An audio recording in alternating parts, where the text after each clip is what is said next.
Morning student, हम पढ़ेंगे कक्षा 7वीं की हिंदी में पढ़ेंगे पाठ 20 में लक्ष्य भेद। इसके लेखक है श्री रामनाथ सुमन। लक्ष्य भेद यानी हम अगर किसी चीज को लेकर आगे बढ़ते हैं तो क्या होता है ना, जैसे आप लोग अभी पढ़ाई कर रहे हो, आप लोग एक लक्ष्य बनाओगे कि हम पढ़ लिख कर क्या बनेंगे। कोई डॉक्टर बनना चाहता है, कोई इंजीनियर बनना चाहता है, कोई टीचर। तो ये क्या होता है, लक्ष्य है ना, अपना उद्देश्य होता है ना। आप लोग भी बुक निकालिए, मैं आप लोग को अब पढ़ाऊंगी। पाठ 20 लक्ष्य भेद श्री रामनाथ सुमन।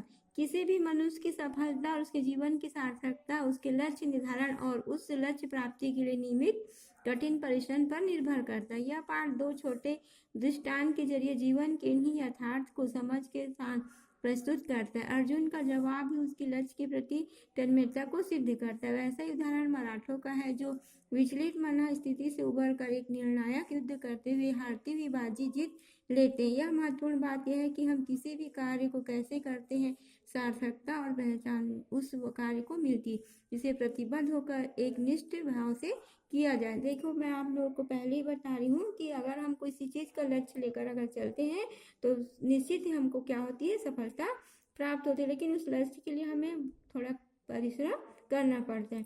जिस व्यक्ति ने अपना लक्ष्य निश्चित कर लिया है, उसने अपने जीवन को एक बड़ी कठिनाई दूर कर दी। वह निश्चय भ्रम भेद और संदेह के ऊपर उठ जाता है। तब उसके सामने एक प्रश्न होता है, लक्ष्य भेद कैसे होगा, जीवन के उद्देश्य की सिद्धि कैसे होगी। संसार के मनुष्यों और कर्मठ पुरुषों ने लक्ष्य भेद के अनेक उपाय बताए, पर जीवन में सफलता का लक्ष्य भेद का एक मंत्र है जो कभी निरर्थक नहीं हुआ। हमारे कोश में एक छोटा सा शब्द है, तन्मयता। यह छोटा सा शब्द ही जीवन में लक्ष्य भेद या कार्य सिद्धि का मूल मंत्र है। तन्मयता का अर्थ है कि जो लक्ष्य है उसी से आप भर जाए, उसी में लीन हो जाए, वह फैलकर आपके संपूर्ण जीवन और कार्य की प्रत्येक दिशा को ढक ले। सोते जागते, उठते बैठते, चलते फिरते प्रत्येक क्रिया में केवल यह लक्ष्य आपको दिखे कि चारों ओर वही वह हो, आपका समस्त ध्यान उसी में केंद्रित हो, उससे अलग आपका जीवन असंभव हो जाए। इस तन्मयता की बात करते हुए इतिहास की दो घटना याद आ रही। पहली घटना महाभारत काल की है। आचार्य द्रोण राजकुमारों को बाण विद्या सिखा रहे थे। समय पर शिक्षा समाप्त हुई और राजकुमार आचार्य के समीप परीक्षा के लिए एकत्र हुए। आचार्य ने उन्हें एक वनस्थली में ले गए। एक वृक्ष के ऊपर बैठी चिड़िया की आंखों की पुतली के लक्ष्य भेद का निश्चय हुआ। आचार्य ने सबको निशाना ठीक करने को कहा और तब एक छोटा सा प्रश्न किया, तुम्हें यह क्या दिखाई देता है। किसी ने कहा, यह वृक्ष की पतली टहनी है, उस पर लाल रंग की चिड़िया बैठी, उसकी आंख दिखाई दे रही।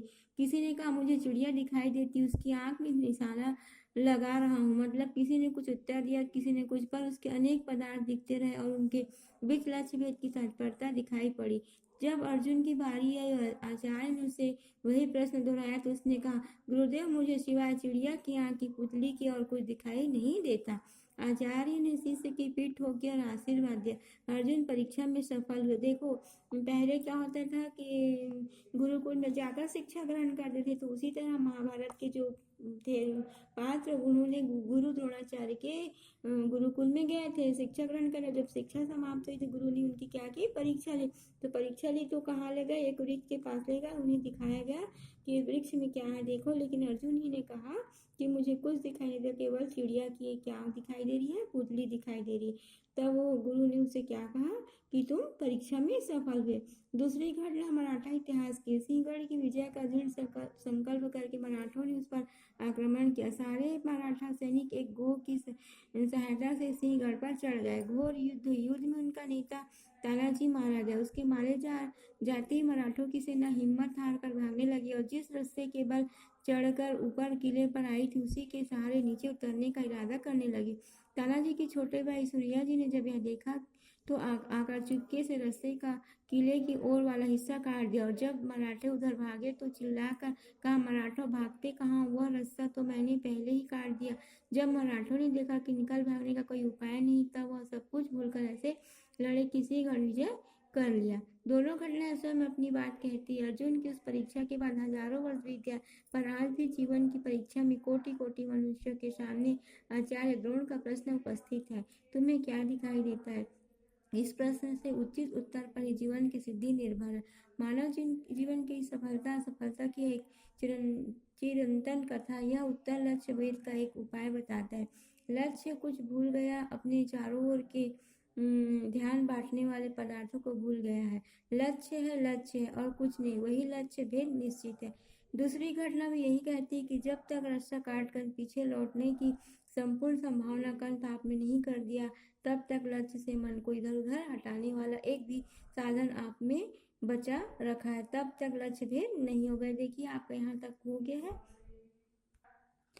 इन दोनों में एक ही बात दोहराई गई कि लक्ष्य में चित्त को केंद्रित करके लक्ष्य भेद करो। धनुष से टूटने वाला बाण वायुमंडल में यहाँ वहाँ नहीं घूमता, वह अपने चारों ओर के पदार्थों से नहीं उलझता, वह दाएं बाएं ऊपर नीचे नहीं देखता, वह जिस क्षण छूटता है उसी क्षण से अपने लक्ष्य में केंद्रित होता है। उसका लक्ष्य एक है कि उसकी दिशा एक है, वह सीधा जाकर अपने लक्ष्य में मिल जाता है।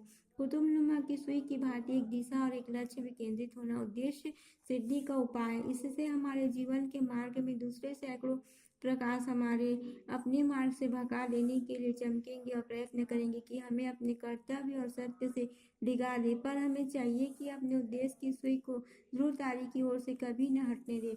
मन की संपूर्ण चेतना को, इच्छा शक्ति को किसी कार्य दिशा का लक्ष्य में केंद्रित कर देना ही तन्मयता है। जब सूर्य की किरणों को किसी अतिशय शीशे के सहारे एक कागज के टुकड़े पर केंद्रित करते हैं तो कागज जल उठता है। जल में प्रच्छन्न विद्युत को कुछ सावधानी साधनों से केंद्रित कर बड़े बड़े कारखाने चलाए जाते हैं। शक्ति पहले भी वही रहती, पर बिखरी होने से वह बेकार है। एकाग्र करके उससे संसार को हिलाया जा सकता है।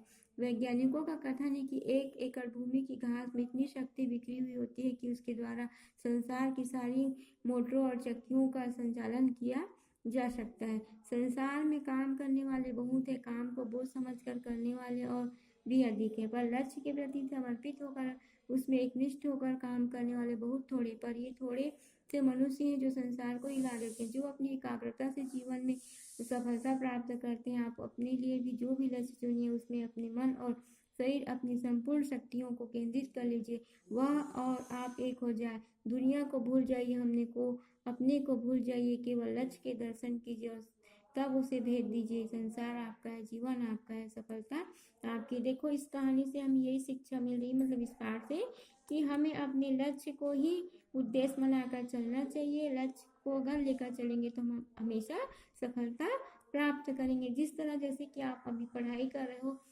और आप एक लक्ष्य बना रहे कि 1 से 4 पाठ तक आज मुझे किसी भी हालत से कंप्लीट करना है, याद करना है, और आप क्या करोगे उसकी कोशिश भी, तो कम से कम आपको 1 से 4 में 4 प्रश्न तो भी याद होंगे ना। तो ये क्या हो जाएगा, अभी विद्यार्थी जीवन में भी तो आपकी पढ़ाई आपका लक्ष्य है। ठीक है।